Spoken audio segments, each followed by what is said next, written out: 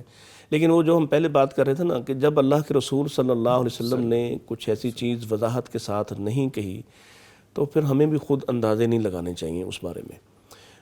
جو چیز واضح ہے وہ واضح ہے کہ فجر تک یہ رات سلامتی کی رات ہے، اس میں اللہ کی رحمتیں اور برکتیں، فرشتے نازل ہوتے ہیں. اسی پر رہنا چاہیے. مغفرت کی رات کو اس بہانے سے صبح اٹھ کے کیسے پتہ چلے گا؟ جب آپ صبح اٹھنے بعض اوقات ہوتا ہے وہ سورج کی ٹکیاں جو ہے اس پر فیصلہ ہو رہا ہوتا ہے کہ آج رات ہوئی تھی یا نہیں ہوئی تھی. تو میرا خیال ہے ویسے ذاتی رجحان کے اعتبار سے کہ جو چیزیں واضح نہیں ہیں، یعنی ایسی چیزیں ہیں کہ کچھ چلے اقوال ہیں آپ کے پاس کہ رات جو ہے اس میں موسم کے اعتبار سے، اس کی کیفیت کے اعتبار سے، اس کے فضا کے اعتبار سے، تو آپ کیا باہر کھڑے ہو کے فضا دیکھیں گے کہ وہ رات ہے یا نہیں ہے، یا آپ اس کام پہ فوکس کریں گے جس کام پہ آپ کو اللہ کے نبی صلی اللہ علیہ وسلم نے فوکس کرنے کا حکم دیا ہے یا جس طرف اشارہ کیا، جو آپ کی سنت ہے کہ آپ جاگیں، آپ خود بھی جاگیں، آپ کے گھر والے بھی جاگیں. اور کیا کیا؟ باہر کھڑے ہو کے موسم دیکھا؟ نہیں، آپ نے عبادت کی. رات کو آپ تلاوت کرنے والے، دعا کرنے والے، بلکہ آپ کی اہلیہ نے پوچھا آپ سے کہ اگر مجھے مل جائے تو میں کیا کروں، میں کیا مانگوں اپنے رب سے، تو آپ نے وہ دعا سکھائی. گویا آپ دعا پہ محنت لگائیں. آپ اس بات کو چھوڑ دیں کہ وہ موسم کے اعتبار سے وہ رات ہوئی یا نہیں ہوئی، یا وہ چاند تاروں کے اعتبار سے رات ہوئی یا نہیں ہوئی. اس کی نشانیاں کیا ہیں؟ ان نشانیوں کے پیچھے جانے کے بجائے آپ ان 5 راتوں میں وضاحت کے ساتھ آپ اس پر زور لگائیں، اس پر فوکس کریں کہ آپ کا دل مطمئن ہو جائے کہ ہاں میں نے اتنی محنت کر لی ہے کہ اللہ تعالیٰ مجھ سے ضرور راضی ہو گیا ہوگا اور میرے گناہ معاف ہو گئے ہوں گے، اور آئندہ کے لیے میں نے عزم کر لیا کہ میں نے اب پلٹ کے ان گناہوں کی طرف نہیں جانا. ٹھیک ہے. اچھا سر، میں آپ کی جانب آؤں گا. یہ فرمائیے گا کہ ایک شخص جس نے ساری رات عبادت کی اور اس نے لکیلی لیلۃ القدر کو پا لیا، اور ایک شخص ہو وہ لیلۃ القدر کی رات ہے لیکن تھوڑی دیر عبادت کی، تو کیا ان دونوں کا کیا کہیں گے کہ دونوں کو مل گئی رات؟ اور یقیناً عبادت کے حساب سے ڈفرنس تو ہوگا. اچھا، آپ کے اس سوال سے پہلے میں باجوہ صاحب کی بات کو آگے بڑھاتے ہوئے عرض کروں گا. دیکھیں، نشانیاں تو اگرچہ جب نبی پاک صلی اللہ علیہ وآلہ وسلم نے کسی رات کو فکس کیا ہی نہیں تو صحابہ کرام اپنی طرف سے اس کے اندازے کرتے تھے کہ یہ رات جو ہے یہ ہوگی لیلۃ القدر ہوگی اور یہ رات لیلۃ القدر ہوگی. لیکن ایک بات بہرحال اس میں مجھے لگتا ہے کہ یہ کامن ہونی چاہیے کہ جب اس رات میں قرآن نے کہہ دیا کہ فرشتے نازل ہوتے ہیں، تو جس رات میں فرشتے نازل ہوتے ہیں اس کی کیفیت، اس رات کی کیفیت عام راتوں جیسی نہیں ہوگی. اور جب وہ عام راتوں جیسی نہیں ہوگی تو اس کے اندر خنکی کے اعتبار سے، اس کی فضا کے اعتبار سے، اس کی کامنس کے اعتبار سے، خاموشی کے اعتبار سے، کسی بھی اعتبار سے بہرحال آپ کو ڈفرنس فیل ہوگا کہ جو عام راتوں سے وہ بالکل مختلف رات ہوگی. ٹھیک ہے. ایک بات. دوسری بات یہ کہ یہ جو درخت سجدہ کرتے ہیں یا مختلف کیفیات ہیں، یہ کیفیات جو ہیں یہ لوگوں نے اپنے اپنے تجربے کی بنیاد پر کہی ہیں. اپنا تجربہ یہ ہے کہ دیکھیں فرشتے اترتے ہیں، اور فرشتے اتر کے کیا کرتے ہیں، وہ ظاہر ہے ایک لوگوں کے لیے رحمت کا پیغام لاتے ہیں. تو اگر کوئی شخص عبادت میں مشغول ہے اور اس کو وہ کیفیت حاصل ہوئی ہے جس وقت فرشتے نازل ہوتے ہیں، اور فرشتوں کے نزول کا وہ جو جیسے صحابی نے دیکھا کہ اوپر جو ہے بدلی چھائی ہوئی ہے، تو وہ بدلی جو تھی نبی پاک صلی اللہ علیہ وسلم سے پوچھا، آپ نے فرمایا تھا وہ تو فرشتے تھے. تو اس کا مطلب یہ ہے کہ کسی بھی کیفیت میں کوئی ایسی کیفیت ہو سکتی ہے کہ جو آپ کو فرشتوں کے نزول کا پتہ دیتی ہو. تو کوئی چیز جس کو آپ انہونی کہتے ہیں، کوئی آپ کو محسوس ہو، مثلاً ایک ہمارے بزرگ تھے، انہوں نے بتایا کہ مجھے ایک دم ایسے لگا کہ جیسے بہت تیز لائٹ ہے، یوں جیسے گاڑی کی لائٹیں ہوں یا کوئی ایسی، لیکن بہت تیز 2 لائٹیں ہیں، اور وہ مجھے اس قدر انہوں نے محو کر دیا اپنے اندر کہ میں ان لائٹوں میں ہی محو ہو گیا. اب یہ ایک شخص کا تجربہ ہے.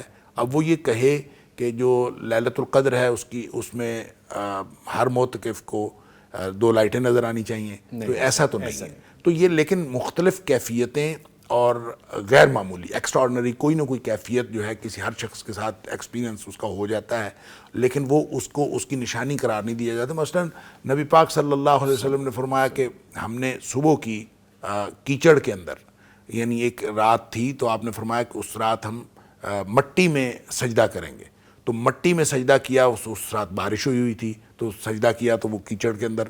اب اس کا مطلب یہ تو نہیں کہ ہر رات ہی بارش ہوگی، جس رات بارش ہوگی وہ لیلۃ القدر ہو سکتی ہے، جس رات بارش نہیں ہوگی وہ لیلۃ القدر نہیں ہو سکتی. لہٰذا یہ بات درست ہے کہ فوکس نشانیوں پر نہیں کرنا، فوکس عبادات پر کرنا. اور اس میں ڈاکٹر صاحب کو قطع کلامی معاف، ایک بات صرف میں اس کے بعد دوبارہ آپ واپس چلے جائیں. میں نے جو بات کی ہے نا وہ اسی اعتبار سے کی ہے کہ یہ ایسے ہی تبصرے تھے صحابہ کے، جیسے آج ہم رات اچھی طرح سے گزاریں، رات اپنے رب کی عبادت کریں، اس کو منانے کی کوشش کریں، اپنے آپ کو پیش کریں، اور صبح ہو کے ہم بھی ایک دوسرے کے ساتھ تبصرہ کرتے ہیں کہ یار آج رات ذرا مختلف تھی، آج اس میں خنکی زیادہ تھی، آج پہلے سے موسم کے اعتبار سے فیل اور تھی، میں عبادت کرتے ہوئے مجھے جو لطف آیا آج وہ باقی راتوں سے مختلف. تو یہ صحابہ کے بھی مجھے لگتا ہے تبصرے ہیں، کیونکہ اگر نبی پاک نے کوئی نشانی بیان کی ہوتی تو پھر میرا یا ڈاکٹر صاحب کا یا کسی اور کا کوئی اختلاف نہ ہوتا. تو حتمی بات اور ہوتی نا. تجربہ ہی ہے، وہ دین نہیں ہو سکتا. وہ بھی صرف اسی بنیاد پہ ہے کہ ہر آدمی اپنی کیفیت بیان کرنے کا ہوتا ہے، مجاز کے وہ اپنی کیفیت بیان کرتا ہے. سو اس اعتبار سے میں نے کہا کہ آپ کو فوکس عبادت پہ کرنا چاہیے. اور پھر یہ جو کیفیتیں ہیں نا یہ بھی مختلف ہوتی ہیں. یعنی آپ مختلف راتوں، ایک بندہ آپ کہہ رہے ہوں گے کہ مجھے 21ویں رات لگتا ہے کہ وہ لیلۃ القدر، میں کہوں گا مجھے 23ویں لگ رہی تھی، اور واجب صاحب کہیں مجھے 27ویں لگ رہی تھی کوئی اور. تو یہ مختلف راتوں میں ہر شخص اپنی اپنی کیفیات بیان کر رہا ہوتا ہے. اس لیے کوئی ایسی نشانی جس کو ہم کہیں کہ یہ ہے فکس نشانی، جب نبی پاک صلی اللہ علیہ وسلم نے فرما دیا تلاش کرو تو اس کا مطلب ہے فکس نشانی کوئی نہیں ہے، پھر تلاش کرو، پھر اس کو تلاش کرو. فکس نشانی ہوتی تو پھر اس کو جو ہے نا بتا دیا جاتا یہ نشانی ہے، جس رات میں یہ نشانی آپ کو نظر آ جائے تو بس آپ اس رات کو عبادت کرو. بلکہ میں عرض کرنے لگا تھا کہ میرا ایم اے پارٹ 1 میں پہلا ہی سال تھا یونیورسٹی میں، تو ہمارے ایک استاد میں ابھی ان کا نام نہیں لیتا، احترام ہے ان کا، اللہ تعالیٰ ان پر ان کو سلامتی عطا کرے. تو باتوں باتوں میں مجھے یاد ہے کہ انہوں نے کہا کہ اس رات فرشتے ملاقات کرتے ہیں اور آپ کو جھرجھری آ جائے اگر تو آپ سمجھیں کہ آپ فرشتے آگے ہیں اور یہ فیلنگ کے بارے میں. اچھا وہ خیر میں نے تو ہمیں نہیں پتا تھا کہ اس طرح ان سے بات کریں. میں نے سوال کر دی، میں نے کہا کہ یہ جھرجھری جس کو نہ، اس کا مطلب ہے کہ اس کے لیے وہ لیلۃ القدر جو ہے وہ لیلۃ القدر نہیں ہے یا وہ مومن نہیں رہا. تو یہ اسی طرح کے تجربے ہیں، ہر آدمی کا مختلف ہو سکتا ہے کہ کسی کو یہ فیل ہو، اس کے اندر یہ خوف اور خشیت کی کیفیت پیدا ہو جائے اس وقت کہ وہ واقعی اس کا جسم اور بدن کانپنا شروع ہو جائے. لیکن یہ اسٹینڈرڈ نہیں ہو سکتا، یہ اسٹینڈرڈ نہیں ہو سکتا. جی جہاں تک آپ کا یہ سوال ہے کہ ایک شخص نے ساری رات عبادت کی اور ایک نے کچھ ٹائم عبادت کی، تو مسئلہ یہ ہے کہ وہ ساری رات حتیٰ مطلع الفجر جو ہے کہ فجر طلوع ہونے تک وہ اللہ کریم نے فرمایا کہ وہ رحمتوں بھری رات ہے، سلام سلامتی ہے. اب اس کا مطلب یہ ہوا کہ رات شروع ہونے سے لے کر فجر طلوع ہونے تک کسی شخص نے جتنی بھی عبادت کی ہے، چاہے تھوڑی کی ہے چاہے تھوڑی کی ہے، اس نے تو پا لی ہے، اس نے وہ رات پا لی ہے. اور اس کے لیے جو سب سے بہترین نسخہ ہے نا اس رات کو پا لینے کا، وہ نسخہ یہ ہے کہ ٹھیک ہے آپ 2 رکعت بھی پڑھ لیں، ہر رات میں ایکسٹرا 2 رکعت پڑھ لیں تو یہ قیام ہو جائے گا آپ کا لیلۃ القدر میں. جب آپ نے ہر رات میں پڑھ لیا تو اس کا مطلب ہے کنفرم ہو گیا کہ آپ نے لیلۃ القدر میں قیام کر لیا. اور نبی کریم صلی اللہ علیہ وسلم کا فرمان ہے من قام لیلۃ القدر، جس نے بھی لیلۃ القدر کو قیام کر لیا بس آپ اس میں شامل ہو جائیں. کسی بھی طرح قیام کرنے والوں میں وہ ضروری نہیں ہے کہ ساری رات آپ قیام کریں، تو اس میں شامل ہو جائیں، 2 رکعت پڑھ کے شامل ہو جائیں. من قام لیلۃ القدر، جو لیلۃ القدر کو قیام کرتا ہے ایمان و احتساباً، ایمان و احتساب کے ساتھ اس کی تفصیلات ہیں، تو فرمایا کہ غفر لہ ما تقدم من ذنبہ، اس کے گزشتہ ساری زندگی گناہ معاف ہو گئے. اب اس کا مطلب یہ ہے کہ جو شخص اس رات کو 2 رکعت بھی پڑھ لے وہ شامل ہو سکتا ہے. اور بہترین نسخہ اس کا یہ ہے کہ آپ امام کے پیچھے نماز پڑھیں. وہ جو نبی پاک صلی اللہ علیہ وسلم نے فرمایا من قام مع الامام حتی ینصرف، جو شخص امام کے پیچھے پڑھتا ہے اس وقت تک امام کے پیچھے پڑھتا رہتا ہے جب تک امام جو ہے مصلی سے ہٹ نہیں جاتا، تو کتب لہ قیام لیلۃ، اس کے لیے پوری رات کے قیام کا ثواب لکھ دیا جاتا ہے. تو بہترین نسخہ ہے، آپ جو قیام کرتے ہیں کسی امام کے پیچھے تو اس کے مکمل کرنے تک اس کے پیچھے لگے رہیں، اور جب وہ مکمل کر دیتا ہے تو آپ اس وقت مصلی سے ہٹیں اور اس وقت آپ جائیں. تو یعنی آپ مکمل، جس کو ہم تراویح کہتے ہیں، تراویح پڑھ کے وطر پڑھ کے مکمل فارغ ہوں تو اس کا مطلب ہے باقی رات آپ قیام نہ بھی کریں تو پوری رات کا قیام جو ہے آپ کے لیے لکھ دیا جاتا ہے. اللہ اکبر. اچھا سر سوری میں آپ کی بات یہاں پہ تھوڑی نہیں میری بات رہ جائے گی. ایک جملہ آیا ہوا ہے اچھا بڑا اسی سے حوالے سے اچھا کہ دیکھیں اللہ تعالیٰ بہت رحیم و کریم مالک ہے ہمارا, وہ غفور الرحیم ہے. ایک حدیث سے میں اس کو جوڑنا چاہ رہا ہوں کہ حدیث میں آتا ہے کہ فرشتے ذکر کی مجالس ڈھونڈتے ہیں اور جب انہیں مل جاتی ہے, اس کا مفہوم میں مختصر کرتا ہوں کہ وہ پھر اس میں جمع ہونا شروع ہوتے ہیں اور پھر ان کی جو تعداد ہے پورے آسمان تک چلی جاتی ہے. اور پھر جب واپسی اللہ ان سے پوچھتا ہے, ڈائری لیتا ہے بھی کیا کرنے گئے تھے, کیا ہوا, کیا مانگ رہے تھے, جنت مانگ رہے تھے, جہنم سے بچنے کی پناہ چاہتے تھے, دیکھا نہیں دیکھا, دے دی. تو جب فیصلہ ہوتا ہے کہ ان کے لیے جنت لکھ دی, جہنم سے آزاد کر دیا, تو فرشتے کہتے ہیں کہ اللہ وہاں ایک آدمی ایسا بھی تھا جو راہ گزرتے ہوئے ادھر رکا ٹھٹکا, وہ تو شامل نہیں تھا, وہ تو ایسی بس گزر رہا تھا تو تھوڑی دیر میں آیا. تو اللہ اگر اس کو اجر دے دیتا ہے نا, اس ٹھٹکنے رکنے والے کو, تھوڑی دیر قیام کرنے والے کو, تو اللہ تعالیٰ کے بارے میں حسن ظن رکھیں اس رات میں جس نے جتنی بھی تھوڑی بہت محنت کر لی انشاءاللہ اس کو پوری رات کا اجر مل جائے گا ماشاءاللہ ماشاءاللہ. اچھا مجھے اب یہاں پہ نا ایک تجسس سوال ہو رہا ہے, میں یہ کہنے لگا تھا کہ ہم جیسے لوگ جیسے ہم ٹرانسمیشن کر رہے ہیں, بہت زیادہ دیر ہم اس طرح ٹیلی ویژن اسکرین پہ بیٹھے ہیں, لائیو اپنی آڈینس کے ساتھ ہم انٹریکٹ کریں اور دین کے حوالے سے بات کریں, کوسچن کی کوئریز ہیں. اب جس طرح ابھی ہم اس ٹاپک کو ڈسکس کر رہے ہیں, ہمارا رات کا ایک بڑا حصہ گزر جاتا ہے اور ہمیں تاک رات کی وہ افادیت حاصل کرنی ہے. ہم بھی چاہتے ہیں کہ ہمیں 27 رمضان مبارک مل جائے. ہم اٹھتے ہیں, جیسا عشاء کی نماز کے حوالے سے ہم بریک لیتے ہیں, نماز پڑھ کے آ جاتے ہیں. ہمارے لیے کیا ہو سکتا ہے کہ ہم تھوڑی دیر میں وہ حاصل بھی کر لیں, یا جب رات کو 1-1:30 بجے ہم گھر واپس جا رہے ہوتے ہیں تب عبادت کر لیں؟ کیا ہونا کیا چاہیے ہمارے لیے؟ ایک بات تو ڈاکٹر صاحب نے وہ جو حدیث سنائی بڑی شاندار ہے کہ اگر آپ فرض نماز پڑھ لیتے ہیں امام کے ساتھ اور اس میں شامل ہو جاتے عشاء ہیں کی نماز, تو پھر گویا آپ شامل تو ہو گئے اس رات میں, اس میں بھی انشاءاللہ آپ شامل ہو, کیونکہ رات شروع ہو گئی اور مغرب سے, اور عشاء سے جب آپ نے عشاء کی نماز پڑھی وہ رات والا سلسلہ شروع ہو گیا. جماعت کے ساتھ فجر تک آپ کے پاس موقع ہے. اگر آپ نے جماعت کے ساتھ نماز پڑھ لی اور آپ لیٹ نائٹ بھی فارغ ہوئے ہیں, اور جو میں نے آپ کو ایک بشارت ادھر سے سنائی حدیث سے کہ آپ 2 رکعت بھی پڑھ لیں جا کے تنہائی میں, 2-4 منٹ دعا کر لیں. اور ایون میں سمجھتا ہوں کہ کسی شخص کے پاس وقت نہیں ملا, وہ سفر میں ہے, اس نے فرض نماز پڑھی اور وہ اپنے سفر کے دوران اپنے رب سے گاڑی ڈرائیو کرتے ہوئے بالکل تلاوت کرتے جائیں, اجیب دعوت الداعی اذا دعان, اور نبی پاک نے الدعاء هو العبادہ کہا ہے, دعا عبادت ہے. گویا وہ اگر دعا والی عبادت کر, میں جب شیخ صاحب سنا رہے تھے من قام لیلۃ القدر, تو میرے ذہن میں آ رہا تھا کہ مجھے محسوس ہوتا ہے, میں کہیں کوئی گستاخی نہ کر دوں, کہ قیام سے مراد, قام سے مراد صرف قیام نہیں ہے, اس رات جاگنا, کیونکہ وہ حدیث کہہ رہی ہے احیا لیلہ وایقظ اہلہ, آپ جاگے, آپ نے جگایا, آپ کھڑے ہوئے, آپ نے قیام بھی کیا, دعا بھی کی اور دیگر مراحل سے بھی گزرے. گویا اس رات میں جو اس رات کو قائم کرتا ہے مختلف کیفیتوں کے ساتھ, وہ قائم کرنا فرض نماز سے ہو, وہ قائم کرنا آپ کی دعا سے ہو, وہ قائم کرنا فکر سے ہو, ایمان و احتساب سے ہو. اپنا بندہ احتساب ہی کرتا جائے کہ میں تو کسی لائق نہیں رہا, میں نے تو آج تک کوئی بات صحیح نہیں کی, تو گویا اس نے وہ حصہ ڈالا ہے اپنا آپ شامل کیا اس نے.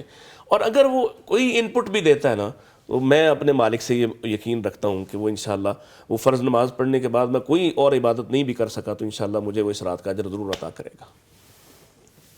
اس کا جواب میں نے بھی دینا ہے سر. پلیز یہ بات اب اس طرف آ گئی ہے تو پھر یہ تو اللہ کے اور بندے کے کلام کی بات ہے کہ جو کچھ آپ کر رہے ہیں نا, جی اگر تو وہ دین کا کام ہے, جی ہاں, تو پھر آپ اپنی نیت ٹھیک کریں, آپ اللہ سے اجر کی توقع رکھیں انشاءاللہ. اگر وہ دین کا کام کر رہے ہیں, تو اگر وہ دین کا کام نہیں ہے تو ویسے ہی چھوڑ دیں, اس کو کرنے کی ضرورت نہیں ہے. یقیناً کرنے کا کام تو یہی ہے. کرنے کا تو اگر وہ دین کا کام ہے تو اس کے اوپر اپنی نیت ٹھیک کریں, نیت خالص کریں اور اللہ سے اجر کی توقع رکھیں اس کام کے اوپر. دوسری بات یہ ہے کہ رات کو قیام کرنے والی بات بھی ہو گئی کہ اگر آپ کسی کے امام کے پیچھے قیام کرتے ہیں تو وہ قیام بھی اگر نہیں کرتے تو صرف نبی پاک صلی اللہ علیہ وآلہ وسلم نے عشاء کی نماز باجماعت پڑھنے والا اور فجر کی نماز باجماعت پڑھنے والا, سبحان اللہ, اس کے لیے بھی ساری رات کے قیام کی خوشخبری دی ہے اجر کی. تو پھر یہ کم از کم یہ تو ہو سکتا ہے, یہ تو ہو ہی سکتا ہے کہ آپ عشاء کی نماز بھی باجماعت ادا کریں اور فجر کی نماز بھی باجماعت ادا کریں, تو انشاءاللہ آپ کو پوری رات کے قیام کا ثواب اس طرح بھی مل جاتا ہے. مطلب یہ ایک تو اندر جو ہے نا تڑپ ہونی چاہیے کہ میں نے لیلۃ القدر کو حاصل کرنا ہے, اور وہ تڑپ ہونی چاہیے، اور جتنا وقت میسر ہو وہ لگا دینا چاہیے. اگر یہ کر لیا ہے تو وہ تھوڑا وقت بھی لگے گا تو انشاءاللہ اللہ کے ہاں قبول ہوگا. انشاءاللہ. ٹھیک ہے. اچھا سر فرمائے گا آخری عشرے کی طاق راتوں میں رات بھر قیام اللیل اور درس وغیرہ کا سلسلہ بھی جاری رہتا ہے، اس طرز عمل سے متعلق آپ کیا کہیں گے؟ دیکھیں اس میں مختلف مساجد کے پروگرام جو ہے نا وہ مختلف ہوتے ہیں. جی.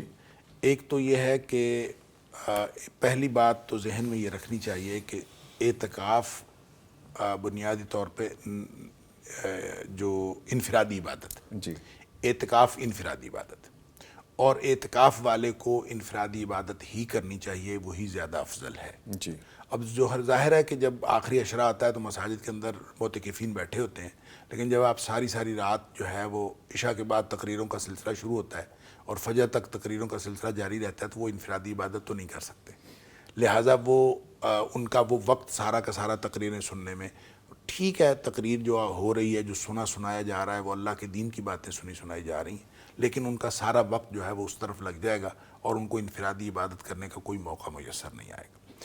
اچھا، اس کے ساتھ ساتھ کچھ مساجد کے اندر جو ہے وہ قیام کا طریقہ جو ہے مختلف رکھا گیا ہے کہ اس میں تھوڑا وقفہ دے کے ان لوگوں کو بھی اکوموڈیٹ کیا جاتا ہے جو انفرادی عبادت کرنا چاہتے ہیں، ان لوگوں کو بھی اکوموڈیٹ کیا جاتا ہے جو قرآن مجید پڑھنا چاہتے ہیں، ان کو موقع دے دیا جاتا ہے. کوئی ایک آدھ تقریر بھی ہو جاتی ہے، کوئی قیام اللیل کا بندوبست بھی ہو جاتا ہے. تو اس سے یہ فائدہ ہوتا ہے کہ جو انفرادی طور پر آدمی گھر میں جاگنا چاہے یا اپنے معتکف کے اندر، اپنے خیمے کے اندر جاگنا چاہے تو بعض اوقات مشکل ہو جاتا ہے، تو پوری رات جاگنے کا ایک بندوبست ہو جاتا ہے. اس کے اندر ساری چیزیں بھی اکوموڈیٹ ہو جاتی ہیں اور ہر بندے کے مزاج کے مطابق اس کا جو اس کی ضرورت ہو وہ بھی پوری ہو جاتی ہے. مثلا آپ درمیان میں وقفہ دیتے جائیں اور لوگوں کو انفرادی عبادت کا موقع دیتے ہیں، موقع ملتا جائے تو وہ لوگ انفرادی عبادت کر رہے ہوں، پھر آپ کوئی قیام بھی درمیان میں 2-4 رکعت جو ہے وہ لمبا قیام بھی کروا لیں، کوئی ایک آدھ جو ہے وہ نصیحت کے لیے درس بھی ہو جائے،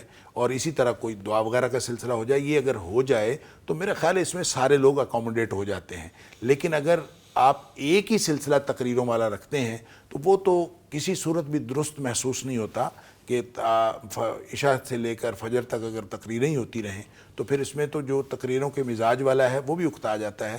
تو اس طرح کی بات نہیں ہونی چاہیے کہ عبادت کا، انفرادی عبادت کا بالکل ہی موقع نہ ملے. اسپیس دینی چاہیے. جی.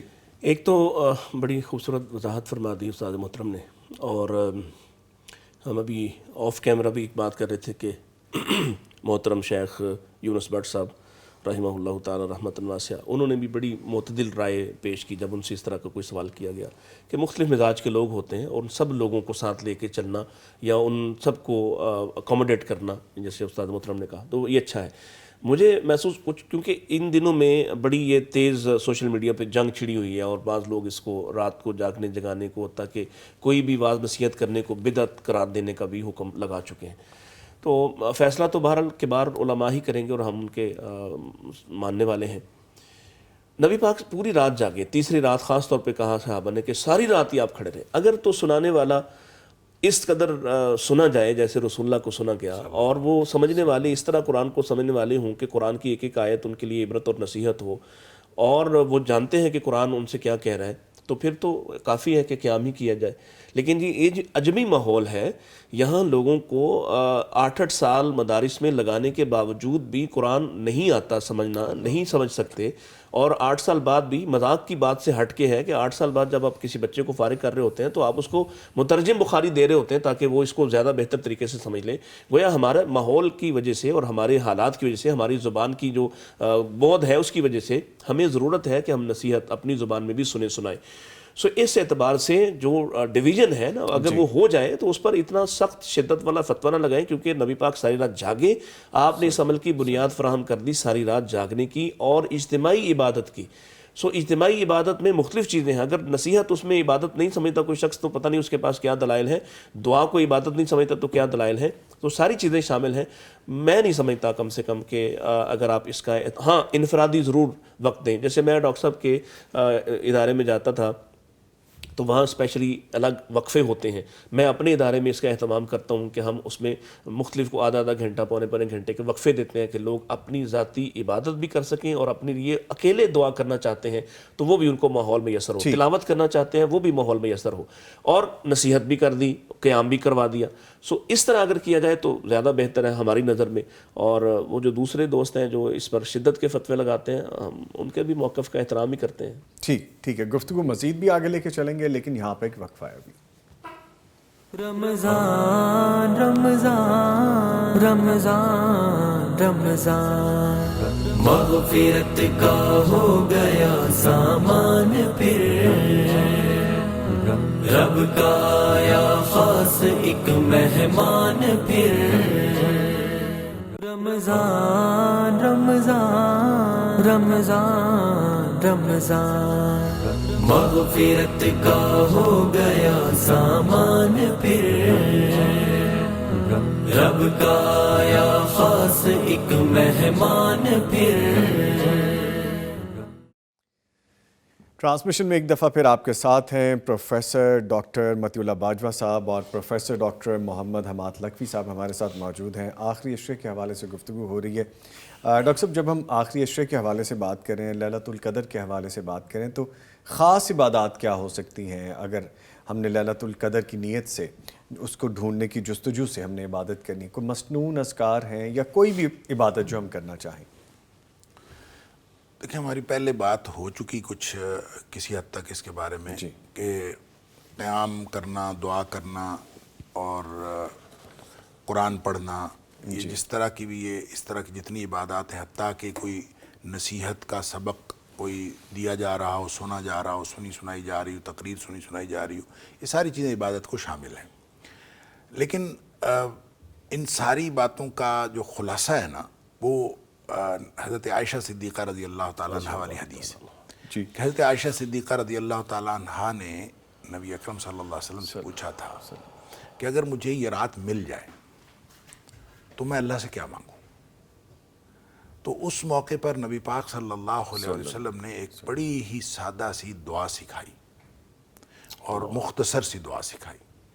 اور آپ نے یہ بھی نہیں فرمایا کہ اگر تمہیں مل جائے تو اتنے قیام کر لینا, ساری رات قیام کرتی رہنا, یہ کرتی رہنا, قرآن پڑھتی رہنا, ساری رات عبادت کرتی رہنا. اس طرح کی کوئی بات نبی پاک صلی اللہ علیہ وسلم نے نہیں فرمائی.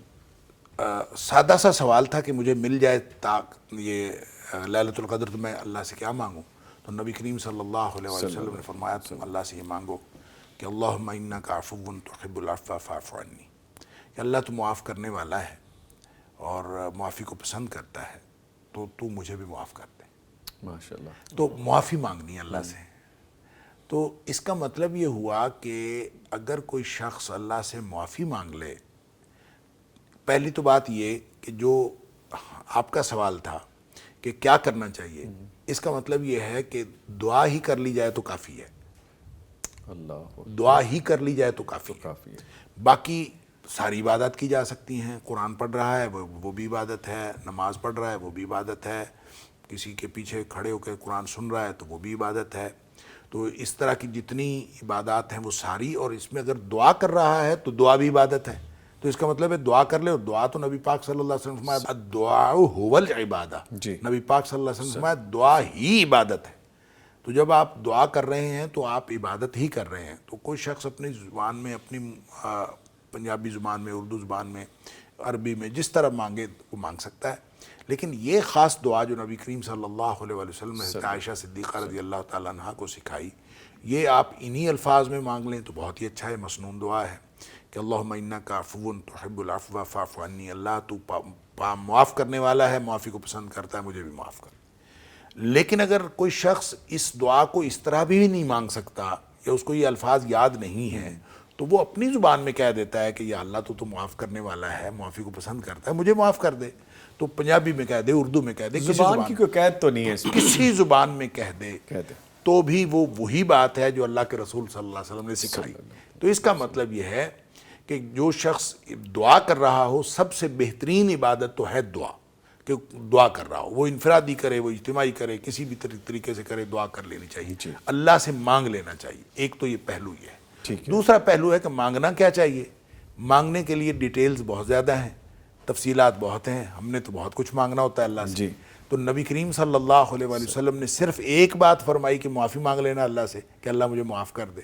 تو اس کا مطلب یہ ہوا کہ معافی کے اندر وہ ساری چیزیں شامل ہیں کہ جس کو معافی مل گئی اس کو دنیا کائنات کی ہر چیز, اس میں سب کچھ کمپلیٹ آ جاتا, سب کچھ پورا پیکج مل گیا. جس کو معافی مل گئی اس کو سب کچھ مل گیا. لہٰذا معافی مانگیں اللہ سے. اوکے. اور جب معافی مل گئی تو سب کچھ مل گیا. ٹھیک ہے. اچھا ڈاکٹر صاحب, میں نے دیکھا ہے کہ کچھ خاص نوافل ان کا خاص طور پہ اہتمام کیا جاتا ہے پڑھنے کے حوالے سے طاق راتوں میں, کہ اس طرح کے نوافل پڑھ لیں, ان میں یہ چیزیں پڑھیں, یہ دعائیں پڑھیں, یہ عبادات کریں. تو کوئی اس حوالے سے ریلیونٹ بات ہے ہمارے پاس؟ میں ذرا معافی والی بات پہ جی پلیز کہ اللہ تعالیٰ سے معافی جب آپ نے مانگنا ہے نا, تو پہلے کچھ کوشش کریں کہ جن لوگوں کے دل دکھائے ہوئے ہیں اور وہ زندہ ہیں اگر, تو ان سے بھی معافی مانگ لیں. یہ موقع ہے ایک. مثلاً ایک حدیث میں جیسے آتا ہے نا کہ اللہ تعالیٰ معاف کر دیتا ہے لیکن مشرک اور مشاہن کو معاف نہیں کرتا جو کینہ پرور ہے. تو یہ جو ہم رشتہ داروں کے ساتھ ہمارے معاملات ہوتے ہیں بعض وقت خراب, جیسے ہی ہم خاص طور پہ جس عمر میں ہوں یا میرے جیسے لوگ ہیں 40+ جب آدمی ہوتا ہے تو کئی ایک معاملات ہوتے ہیں آپ کے الجھے ہوئے لوگوں کے ساتھ.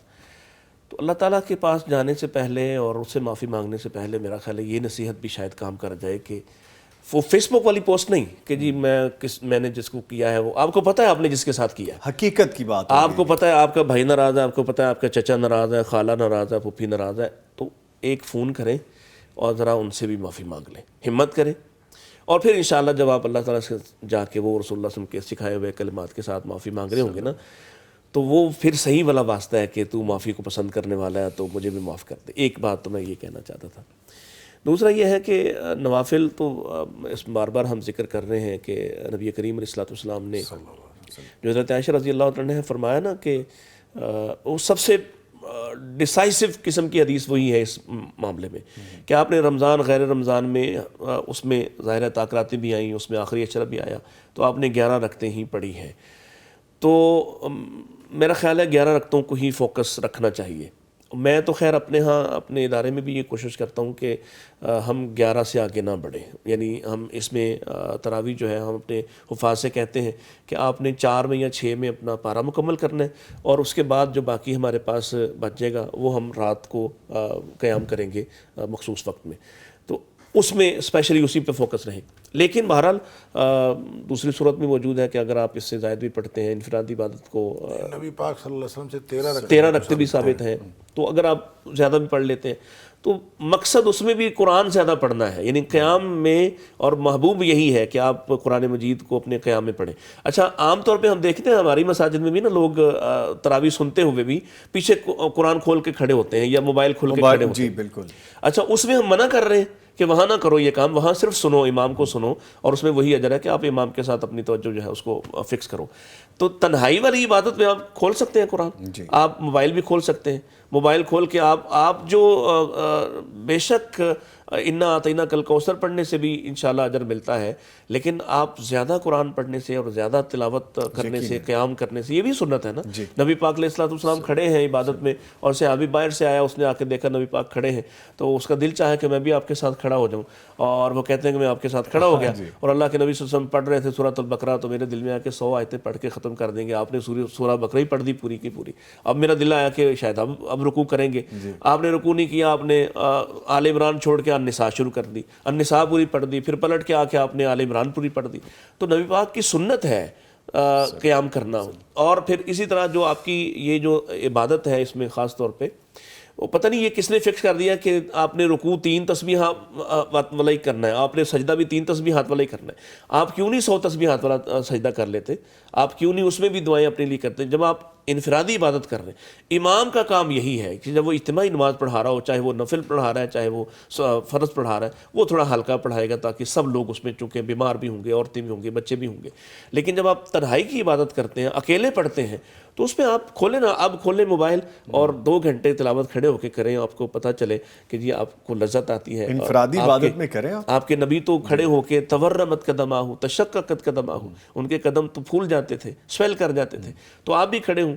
آج کسی نے بھیجا ہوا تھا کوئی کہ فلاں شخص جو ہے وہ پتہ نہیں اس نے ایک ہی رکعت میں یا پتہ نہیں ایک رات میں قرآن مکمل کر لیا. تو سنت یہی ہے کہ آپ تین راتوں میں مکمل کریں, لیکن آپ زیادہ سے زیادہ پڑھیں, یہی بہترین عمل ہے. ٹھیک ہے. اچھا, ایک خاص میں نے جو ایکٹیویٹی بھی دیکھی ہے کہ صلاۃ و تسبیح جو ہے خاص طور پہ اہتمام کیا جاتا ہے ان طاق راتوں کے حوالے سے, اس بارے میں بھی کچھ کہیں گے؟ ضرور کر لینا چاہیے, اس لیے کہ حدیث موجود ہے, اس میں بعض لوگوں کا اختلاف اپنی جگہ پہ, لیکن حدیث موجود ہے, معافی کا ایک ذریعہ ہے. آپ صلاۃ و تسبیح پڑھ سکتے ہیں تو ضرور پڑھیں, اہتمام کریں. ٹھیک ہے. اچھا سر, آگے بڑھتے ہیں, تھوڑا اعتکاف کی طرف اب آتے ہیں کہ لیکن صلاۃ التسبیح جو ہے وہ باجماعت نہیں ہے, وہ انفرادی عبادت انفرادی عبادت ہے. انفرادی عبادت ہے. اور پھر اس کے بارے میں نبی پاک صلی اللہ علیہ وسلم نے ایسا کچھ نہیں فرمایا کہ آپ ہر طاق رات میں اہتمام کریں, لیکن وہ بہرحال موجود ہے, اگر کوئی پڑھنا چاہے تو پڑھ سکتا ہے. تو نبی پاک صلی اللہ علیہ وسلم نے یہ بھی فرمایا کہ جو شخص ہفتے میں ایک دفعہ پڑھ لے اس کے لیے کافی ہے, پھر آپ مہینے میں ایک دفعہ پڑھ لے اس کے کافی ہے, سال میں ایک دفعہ پڑھ لے تو کافی ہے, زندگی میں ایک دفعہ پڑھ لیے تو اس کے لیے کافی ہے. تو جو اس طرح سے نبی پاک صلی اللہ علیہ وسلم نے چیزوں کا بالکل ریلیکسیشن دی ہے, تو اس کے بارے میں اپنے آپ کو پابند کرنا ضروری نہیں ہوتا. ہاں اگر موقع ہے تو پڑھ لیے جانے میں کوئی حرج نہیں ہے. ٹھیک ہے. اچھا سر, میں آپ سے گزارش کروں گا کہ جو ریکمینڈڈ مستند طریقہ ہے وہ بھی بیان ایک دفعہ ہو جائے کہ پلیٹ فارم سے چلی جائے یہ بات بھی, کہ اکثر اس میں ابہام پایا جاتا ہے, کوئی کسی طریقے سے پڑھتا ہے, کوئی کچھ. تو میں چاہتا ہوں ایک میسیج صلاۃ و تسبیح پڑھنے. میرا تو نہیں خیال کہ اس کے اندر کوئی ابہام ہے. اس میں تسبیحات پڑھنی ہوتی ہیں, لا الہ الا اللہ, سبحان اللہ والحمد للہ, لا الہ الا اللہ واللہ اکبر, یہ پڑھنا ہوتا ہے. اور اس کو ہر جو آپ کے ارکان ہیں نماز کے, ان ارکان کے اندر اس کو 10 دفعہ پڑھنا ہوتا ہے. یعنی آپ قیام میں کھڑے ہیں تو جو کچھ آپ نے پڑھنا ہے, پڑھنے کے بعد پھر آپ تسبیحات پڑھیں گے, پھر اس کے بعد رکوع چلے جائیں گے, رکوع میں بھی جو آپ رکوع کی تسبیحات پڑھتے ہیں ان کے بعد پھر وہ آپ پڑھیں گے, پھر اسی طرح اٹھ کے 10 دفعہ پڑھیں گے, پھر آپ جب رکوع سے سجدے جاتے ہیں پھر آپ 10 دفعہ پڑھیں گے. تو اس طرح سے, اور پھر یہ ٹوٹل 75 دفعہ شاید بنتا ہے, 75 دفعہ ایک رکعت میں بنتا ہے. تو یہ آپ کو اس طرح سے آپ 4 رکعتیں پڑھیں گے تو یہ صلاۃ التسبیح ہو جائے گی. ٹھیک ہے, 300 ٹائمز وہ آپ کے سارا. ٹھیک ہے, ٹھیک ہے. اچھا سر, اعتکاف آخری عشرے میں خاص طور پہ اہتمام کیا جاتا ہے, اس کو ریلیٹ کیا جا سکتا ہے طاق راتوں کے حوالے سے, یا اہتمام ہے یہ اسی لیے کہ آپ سب سے الگ تھلگ ہو گئے, صرف اپنے اللہ تعالیٰ سے ہم کلام ہو؟ میں نہیں, اس کا جواب ڈاکٹر صاحب. جی آپ دے دیں سر, پہلے آپ دے دیں. جی پلیز. نہیں, آپ ارشاد فرمائیں. مجھے تو وہ, میں جب آپ کی طرف آ رہا تھا تو کوئی وقت نہیں ملا تیاری کرنے کا, نہ پڑھنے کا, تو بس ایک حدیث پڑھ رہا تھا رسول اللہ صلی اللہ علیہ وسلم, حضرت عائشہ کا ہی ایک قول پڑھ رہا تھا کہ وہ فرماتی ہیں کہ اللہ کے نبی صلی اللہ علیہ وسلم نے لیلۃ القدر کو پہلے عشرے میں بھی تلاش کیا اعتکاف کر کے, دوسرے میں بھی تلاش کیا اعتکاف کر کے, اور تیسرے میں بھی تلاش کیا اعتکاف کر کے. بلکہ وہ فرماتی ہیں کہ جو آخری سال تھا آپ کا, آپ نے وہ 20 روز قیام کیا, اور اپنی زندگی میں آپ اعتکاف کرتے رہے, اور آپ کے بعد پھر آپ کی ازواج مطہرات نے بھی کیا, آپ کی زندگی میں بھی کیا ہے. سو میرا خیال ہے کہ جو لیلۃ القدر کے ساتھ اس کا خاص کنیکشن ہے, تاکہ آپ کو تنہائی ملے, تاکہ آپ الگ تھلگ ہوں. اور جب آپ الگ تھلگ ہوتے ہیں نا, تو میں بعض کا پھر ہمیں سوال ہوتا ہے, ابھی میں کل خلاصہ بیان کر رہا تھا تو اس میں ایک سوال آیا کہ جی رابطہ بھی تو رکھنا ہوتا ہے, صرف یہاں پابندی لگائی کہ فون نہیں لے کے آنا, لیکن پھر اس میں مسائل کیا ہوتے ہیں کہ جب آپ ایک آدمی کو اجازت دیتے ہیں فون لانے کی, تو پھر باقی سارے بھی فون لے کے آتے ہیں, اور پھر وہاں بیٹھ کے اگر آپ نے مسجد میں بیٹھ کے رابطے ہی کرنے ہیں تو بہتر ہے پھر آپ گھر رہیں اور وہاں بیٹھ کے رابطے کیا کریں. آپ یہاں مسجد میں آئے ہیں بالکل الگ تھلگ ہونے کے لیے, سارے رابطے منقطع کر کے اللہ سے اپنا رابطہ بحال کرنے کے لیے. سو یہاں اس پابندی کو بھی قبول کرنا چاہیے, اور پھر اس میں کم سے کم سونا زیادہ بہتر یہی ہے کہ آپ کم سے کم وقت سوئیں اور زیادہ وقت جاگیں, تسبیحات, درود. بلکہ وہ جو ابھی جو پہلے بات چل رہی تھی نا کہ کوئی ایک ایسا عمل ہو جائے, تو اس میں مجھے وہ حضرت ابی بن کعب والی بات یاد آ گئی کہ وہ آئے تھے رسول اللہ صلی اللہ علیہ وسلم کے پاس کہ یا رسول اللہ, میں اپنی جو مناجات ہے اس میں ایک حصہ میں آپ پر درود پڑھتا ہوں اور باقی میں جو ہے وہ اپنے لیے اللہ سے کچھ طلب کرتا ہوں. تو آپ نے فرمایا کہ اگر تو کچھ زیادہ کر لے تو تیرے لیے بہتر ہے, میں 2 حصے کر لیتا ہوں, آپ زیادہ کر لے تو بہتر ہے.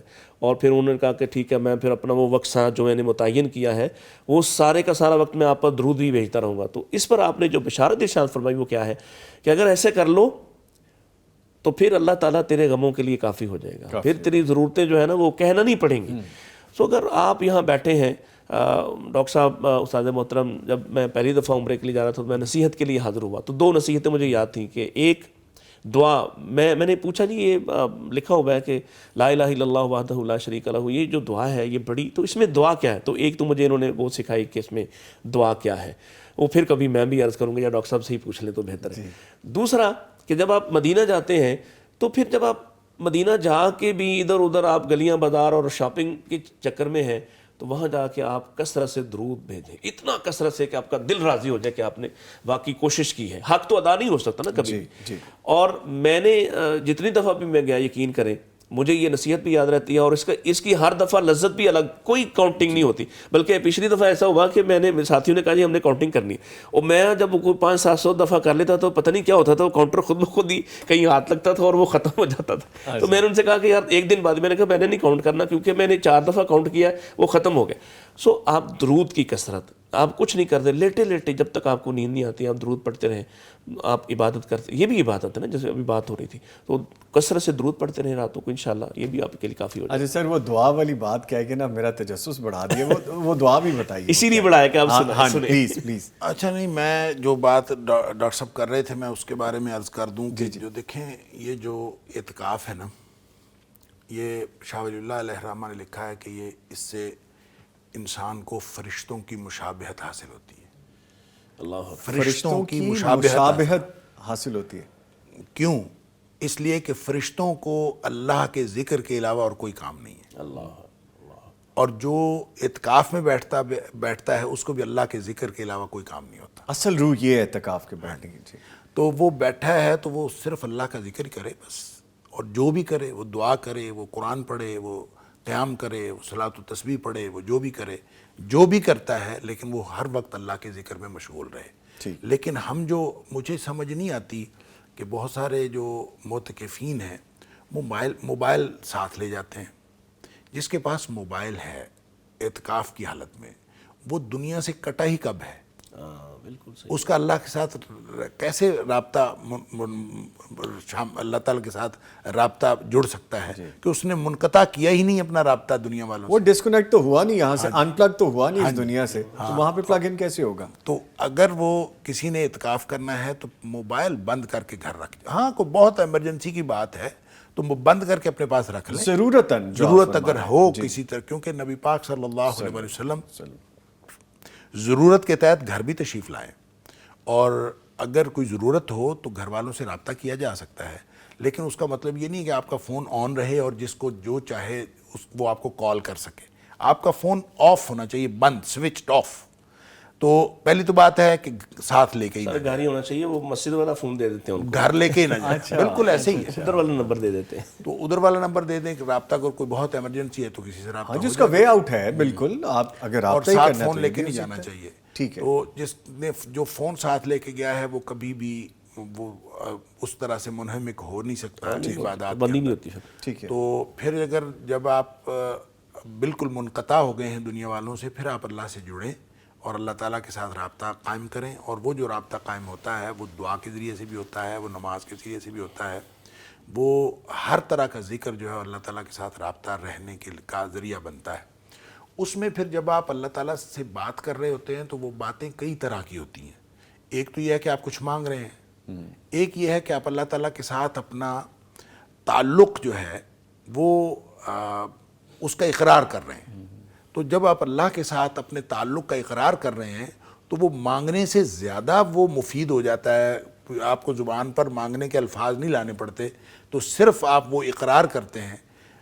یہ جو ڈاکٹر صاحب بتا رہے تھے لا الہ الا اللہ وحدہ لا شریک لہ لہ الملک ولہ الحمد وہو علی کل شیء قدیر، نبی پاک صلی اللہ علیہ وسلم نے فرمایا کہ عرفات میں جتنے نبیوں نے جو دعائیں کی ہیں سب سے بہترین دعا یہ ہے. اللہ اکبر. جتنے نبیوں نے جتنی دعائیں کی ہیں سب سے بہترین دعا یہ ہے. اور یہ کیا ہے؟ اس میں مانگنا تو کچھ ہے ہی نہیں. لا الہ الا اللہ وحدہ لا شریک لہ لہ الملک ولہ الحمد وہو علی کل شیء قدیر. لا الہ الا اللہ اقرار ہے، اور سارا اقرار لا الہ الا اللہ وحدہ لا شریک لہ، اللہ جو ہے اس کے علاوہ کوئی الہ نہیں، اور وہ اکیلا ہے، اس کا کوئی شریک نہیں. جی لہ الملک و لہ الحمد، ساری بادشاہت، سارا اختیار اس کا ہے، اللہ اکبر. اور ہر چیز کے بارے میں ساری تعریف بھی اس کی ہے. اور تعریف، حمد وہ تعریف ہوتی ہے جس میں شکر کے جذبات ہوتے ہیں. جو بادشاہت اس کی ہے، اس کو کہہ رہا ہے، بندہ جو دعا کر رہا ہے وہ اس کو کہہ رہا ہے لا الہ الا اللہ وحدہ لا شریک لہ لہ الملک ولہ الحمد وہو علی کل شیء قدیر. بس یہ کہہ کے چپ کر جاتا ہے. اب آپ بتائیں جو عطا فرمانے والا ہے اس کی عطا میں کوئی کمی رہ جائے گی؟ اس لیے نبی پاک صلی اللہ علیہ وسلم نے فرمایا کہ یہ سارے نبیوں کی مانگی ہوئی دعاؤں میں سے سب سے بہترین دعا یہ ہے. تو آپ جب اللہ سے مانگ رہے ہیں، جب آدمی اصل میں زبان سے مانگتا ہے نا تو انسان اپنی اوقات کے مطابق مانگتا ہے. اللہ اور جب اقرار کرتا ہے اللہ کی بندگی کا تو پھر اللہ اپنی شان کے مطابق شان کے مطابق یقیناً. اس لیے یہ دعا جو ہے وہ باقی ساری دعاؤں کے اوپر حاوی ہے. ماشاء اللہ ماشاء اللہ. تو یہ لکی مان، آپ کو جو اس طرح کی ٹپس ادھر سے مل جاتی ہیں تو پھر آپ جا کے اپلائی کرتے ہیں تو ماشاء اللہ ماشاء اللہ. یو لکی مان. اچھا سر، جو اعتکاف کے حوالے سے بھی بات ہو رہی تھی، ویسے تو ٹرانسمیشن اپنے اختتام کی طرف جا رہی ہے، تو یہ لگا تو یہ بھی کویشچن کر لیں، مرد کا اعتکاف اور عورت کا اعتکاف، ان دونوں میں کوئی ڈفرینس ہے یا مماثلت ہی ہے، کوئی خاص فرق نہیں ہے؟ ایک بات میں وہ پہلے مجھ پہ اعتراض ہوا کہ آپ نے جملہ دبا کے بیٹھے ہوئے تھے، تو اب میں خاموش تھا کہ بات مکمل ہوگی. نہیں کھل کے بولیں، کھل کے بولیں آپ. ایک تو یہ کہ وہ جو گھر سے کھانا آتا ہے اعتکاف والوں کے لیے، اس کے ساتھ پوری فیملی آتی ہے. تو میں آپ کے ہمارے اپنے اس چینل کے ذریعے سے پیغام یہ دینا چاہ رہا ہوں کہ جیسے میں نے کوشش کی کہ ہم نے کہا کہ ہم کھانا کھلائیں گے آپ. اچھا ٹھیک ہے، آپ گھر سے کھانا نہیں لے کے آئیں، ہم کوشش کریں گے آپ کی پسند ناپسند کا خیال کرتے ہوئے اس کو مکس اپ کریں، تاکہ وہ جو پورا خاندان رات کو آ کے گھنٹہ 2 گھنٹے مغرب سے عشاء کے درمیان بڑا خاص اور قیمتی وقت ہوتا ہے، وہ پروٹوکول توڑ دیتے ہیں، وہ سب کچھ آپ بچے آ رہے ہوتے ہیں، پھر وہ ایک مجلس لگتی ہے، وہ نہ ہو. ایک تو یہ میں چاہ رہا تھا کہ یہ پیغام بھی جائے کہ اگر مساجد نے کہیں اہتمام کیا ہے تو کھانا وہ کھلا رہی ہیں، تو پھر آپ گھر سے اسپیشل الگ سے افطار بنا کے نہ بھیجیں، کچھ دن ان کو کچھ بھوکا رہنے دیں، گزارے لائق بھی کھانے دیں. اور وہ آدمی، وہ مرد و عورت بھی جو مسجد میں اعتکاف کر رہے ہیں تو وہ بھی تھوڑا اہتمام کرے کہ میں بالکل واقعی الگ تھا کہ 9-10 دن بعد جب گھر جاؤں نا تو اس دن وہ شکل دیکھ کے بھی خوش ہوں، واقعی الگ ہو، اثرات بھی ہوں. ایک بات تو یہ تھی. دوسرا، مرد عورت کا اعتکاف دین نے جہاں کوئی تعیین نہیں کی ہے کسی بھی حکم کے حوالے سے، اگر دین نے کہیں کی ہے تو اس پر کسی کا کوئی اختلاف ہی نہیں ہو سکتا. ٹھیک ہے نا؟ جیسے آپ دیکھیں کہ حج عمرہ کی جو تربیت ہوتی ہے اس میں ہم مرد چادریں احرام کے طور پہ باندھیں تو عورتوں کے لیے وضاحت کر دی کہ ان کی چادریں ان کا لباس ہی ہے. ٹھیک ہے، وضاحت کر دی. تو جہاں دین نے وضاحت کر دی، جہاں ضرورت تھی وضاحت کر دی، جہاں ضرورت نہیں تھی وضاحت کرنے کی وہاں وضاحت نہیں کی ہے، اور جہاں اللہ اس کے رسول نے وضاحت نہیں کی وہاں کسی کا ضابطہ نہیں چل سکتا. آسان سی بات یہ ہے. اب قرآن مجید نے ایک بات واضح کر دی کہ وَأَنْتُمْ عَاكِفُونَ فِي الْمَسَاجِدِ، تو مسجدوں میں ہی اعتکاف ہوتا ہے. اس کے بعد مجھے سمجھ آتا ہے، میری فقہ میں آتا ہے، میری دانش میں آتا ہے، نہیں آتا مجھے اس سے کوئی غرض نہیں ہونا چاہیے اور نہ مجھے اس معاملے میں اس کے پیچھے پڑنا چاہیے. پھر اس میں کیا ہوتا ہے کہ آپ ایک نئی بات شروع کر دیتے ہیں مساجد میں اعتکاف. اب خیر، اگر ازواج مطہرات کا اعتکاف مسجد نبوی میں ہوتا تھا اور نبی پاک کے بعد بھی وہیں ہوتا تھا، تو آج بھی عورتوں کا اعتکاف مسجد میں ہی ہونا چاہیے. اگر اس وقت آپ نے یہ اجازت دی ہوتی کہ آپ گھر میں اعتکاف کر لو، میں یہاں اعتکاف کروں گا، تو یہ ہمارے لیے بھی وضاحت ہو جاتی کہ مسجدوں میں عورتوں کا آنا کوئی اس کی ضرورت نہیں ہے. وہ اپنے گھر میں کمرہ مخصوص کر لیں اور اس کمرے میں وہ داخل ہو جائیں اور وہ لاک کر لیں اور وہ اس کو اعتکاف کی جگہ معتکف سمجھ لیں اپنے لیے. تو دین نے وضاحت کر دی ہے آپ کو اعتکاف. اور بلکہ اب تو مساجد چاہے وہ کسی بھی مسلک کی ہوں، سب کے پاس گیلریز الگ ہیں، ہال الگ ہیں. اب تو زیادہ آسان ہو گیا مسجدوں میں آنا رہنا خواتین کے لیے بھی. اور اگر کہیں ایسی لگتا ہے آپ کو کہ یہ والی مسجد جو ہے وہ سوٹیبل نہیں ہے اس پرائیویسی کے لیے، تو کوئی دوسری قریبی مسجد دیکھ لیں اگر آپ نے اعتکاف ضرور کرنا ہے.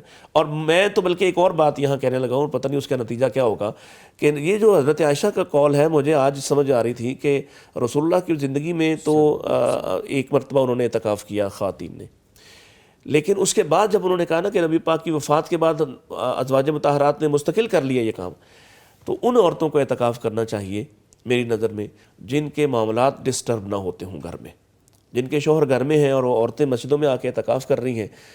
میں کوئی فیصلہ نہیں کر رہا، لیکن یہ بات سوچنے والی ہے، اور ڈاکٹر صاحب یا کبار علماء اس پر زیادہ بہتر رائے دے سکتے ہیں کہ سارے گھر کو آپ پریشان چھوڑ کے اب آپ مسجد میں بیٹھ جائیں، اعتکاف کریں اور گھر پریشان ہو. ہاں جن کے گھر میں مینج ہو جاتا ہے معاملہ، بچے بڑے ہو گئے ہیں یا بیٹیاں بڑی ہو گئی ہیں، مائیں اب تھوڑی آزاد ہو گئی ہیں یا بہویں آ گئی ہیں، مائیں آزاد ہو گئی ہیں، وہ ضرور اعتکاف یعنی کریں. ذمہ داری ادا کرنے والا پیچھے کوئی ہے. وہ ذمہ داری ادھر والی ختم نہیں ہو جائے گی. آپ مسجد میں آ کے بیٹھ جائیں اور گھر سارا خراب ہو جائے، تو میرا خیال ہے اس سے بہتر ہے کہ آپ گھر میں اس کے خدمت ساتھ کریں، وہ شاید بہتر ہو جائے. ایک چیز اور بتائیے گا، لیکن اعتکاف مسجد میں ہوگا، مرد کا بھی عورت کا. ٹھیک ہے. اچھا ایک چیز اور بتائیے گا، میں نے اکثر دیکھا کہ جو مرد حضرات اعتکاف کرتے ہیں وہ چہرہ ڈھانپ کے رکھتے ہیں، چہرہ چھپا کے رکھتے ہیں، یہ کیا وجہ ہے؟ وہ تکلف جو اللہ کے رسول نے نہیں کیا اس کی کوئی حیثیت نہیں ہے. بس آسان جواب یہ ہے. ٹھیک ہے. اچھا سر ایک چیز اور بتائیے کہ جو فطرانہ ہے کیا ہے اور اس کے مقاصد کیا ہیں؟ فطرانہ ایک صدقہ ہے جی، اور وہ خاص طور پہ اس کا رمضان کے ساتھ تعلق ہے. اور نبی اکرم صلی اللہ علیہ وآلہ وسلم نے فرمایا کہ ہر شخص جو ہے، ہر شخص کی طرف سے، چاہے وہ بچہ ہے، گھر کے ہر فرد کی طرف سے فطرانہ ایک سا دیا جائے گا. ٹھیک ہے. اور وہ سا کیا ہے؟ اچھا اس کا تعلق اصل میں اس کا تعلق ہے عید کے لیے جو مسکین اور مساکین اور فقراء ہیں ان کے کھانے کا بندوبست ہو جائے. یہ اس کے اندر جو فلسفی نبی پاک صلی اللہ علیہ وسلم نے فرمائی کہ تومۃ للمساکین، کہ لوگوں کے لیے جو مسکینوں کے لیے کھانے کا بندوبست ہو جائے.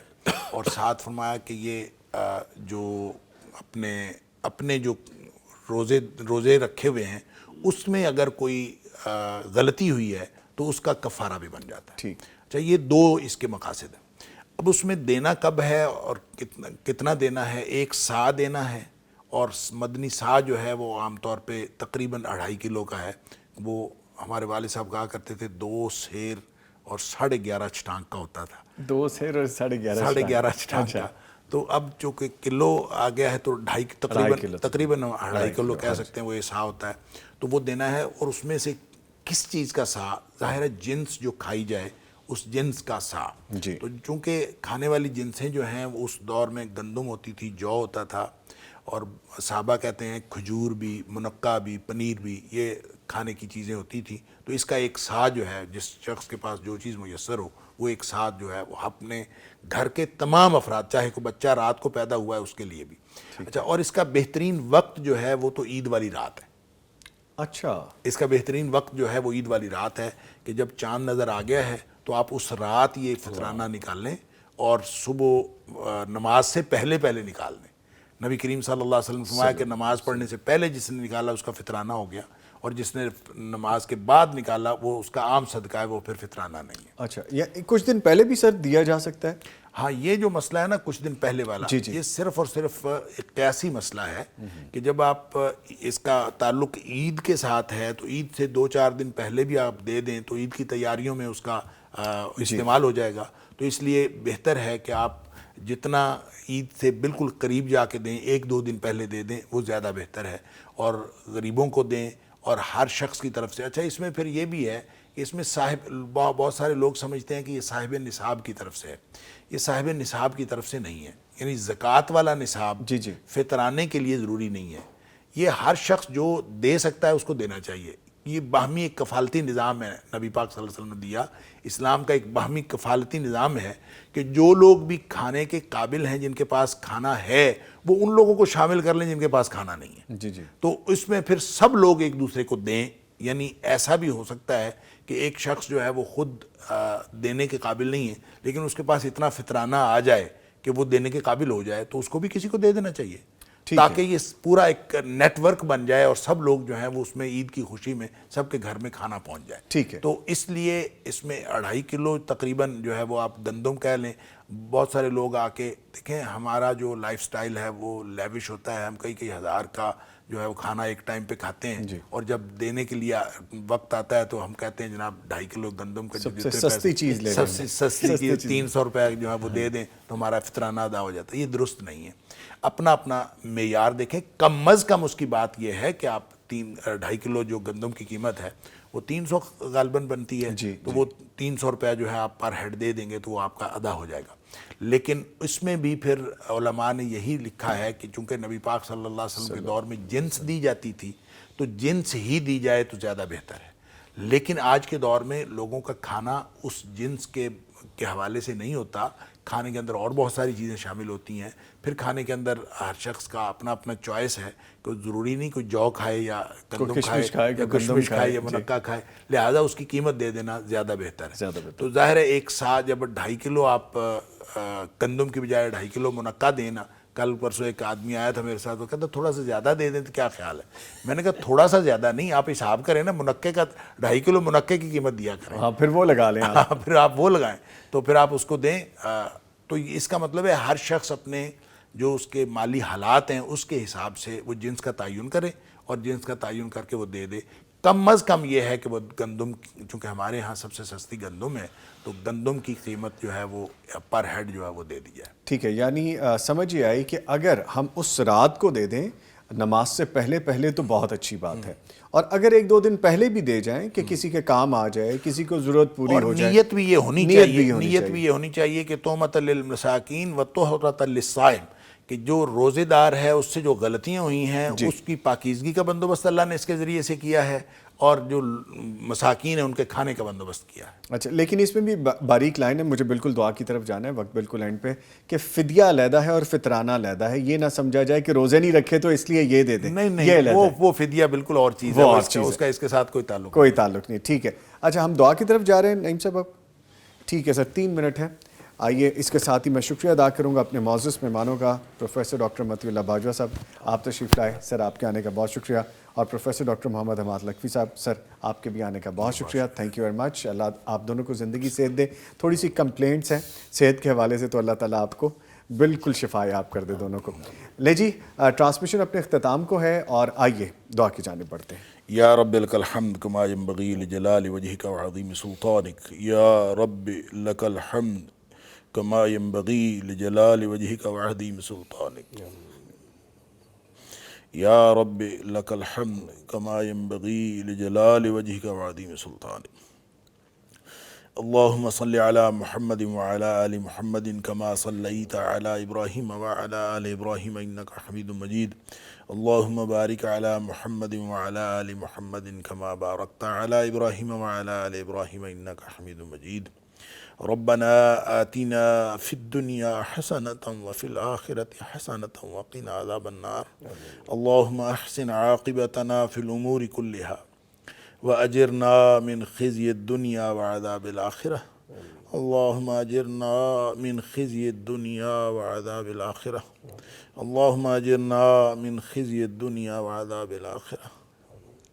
اللهم رحمتك نرجو فلا تكلنا إلى أنفسنا طرفة عين وأصلح لنا شأننا كله لا إله إلا أنت ولا إله غيرك. اللهم أصلح لنا ديننا الذي هو عصمة أمرنا وأصلح لنا دنيانا التي فيها معاشنا وأصلح لنا آخرتنا التي فيها معادنا واجعل الحياة زيادة لنا في كل خير واجعل الموت راحة لنا من كل شر. اللهم إنك عفو كريم تحب العفو فاعف عنا. اللهم إنك عفو تحب العفو فاعف عنا. اللهم اغفر لنا ذنوبنا كله دقه وجله وأوله وآخره وعلانيته وسره. اللہ تو ہمارے گناہ معاف کر دے. اللہ تو معاف کرنے والا ہے, معافی کو پسند کرتا ہے. ہم سب ہاتھ پھیلائے تجھ سے معافی کے طلبگار ہیں. اللہ تو ہمارے سارے گناہ معاف کر دے. اللہ اگلے پچھلے گناہ معاف کر دے, چھوٹے بڑے گناہ معاف کر دے, علانیہ پوشیدہ گناہ معاف فرما دے. اللہ انفرادی اجتماعی گناہوں کو معاف فرما دے. اللہ ہمارے گھر والوں کو, اہل خانہ کو معاف کر دے. اللہ ہمارے دوست احباب کی مغفرت فرما دے. اللہ ہمارے رشتہ داروں کی مغفرت فرما دے. اللہ ہمارے آباء و اجداد کی مغفرت فرما دے. اللہ تمام مرحومین کی مغفرت فرما دے. اللہ ہماری بقیہ زندگی اپنی رضا اور اپنی پسند کے مطابق بنا لے. اللہ ہمیں اور ہماری اولادوں کو, ہماری قیامت تک آنے والی نسلوں کو اپنی دین کا سچا خادم بنا دے. اللہ جتنے بھی بے اولاد ہیں اللہ ان کو نیک اولاد نرینہ عطا فرما. اللہ جتنے بھی صاحب اولاد ہیں ان کو اولاد کی طرف سے ہر قسم کی پریشانی دور فرما. اللہ ہماری اولادوں کی اصلاح فرما دے. اللہ ہماری اولادوں کی اصلاح فرما دے. اللہ ہماری اولادوں کو ہمارے آنکھوں کی ٹھنڈک بنا دے. اللہ پوری دنیا میں مظلوم مسلمانوں کی مدد فرما. اللہ فلسطین کے مظلوم مسلمانوں کی مدد فرما، اللہ کشمیر کے مظلوم مسلمانوں کی مدد فرما، اللہ اسلام اور مسلمانوں کے دشمنوں کو نیست و نابود فرما دے، اللہ بلاد اسلامیہ کی حفاظت فرما، ملک پاکستان کی حفاظت فرما، اللہ ہماری دنیا بھی بہترین کر دے، اللہ ہماری آخرت بھی بہترین کر دے، اللہ ہم سب کو جنت الفردوس کے اندر اکٹھا فرما دے، اللہ ہم سب کو جنت الفردوس کے اندر اپنے حبیب صلی اللہ علیہ وسلم کا ساتھ نصیب فرما دے، وصلی اللہ تعالی علی خیر خلقہ محمد وآلہ وصحبہ اجمعین، آمین آمین برحمتک یا ارحم الراحمین۔ اس کے ساتھ ہی افطار ٹرانسمیشن اختتام کو پہنچتی ہے۔ بلیسڈ نائٹ ٹرانسمیشن میں ملاقات ہوگی دوبارہ۔ رمضان رمضان رمضان رمضان، مغفرت کا ہو گیا سامان پھر، رب کا آیا خاص ایک مہمان پھر، مغفرت کا ہو گیا سامان پھر۔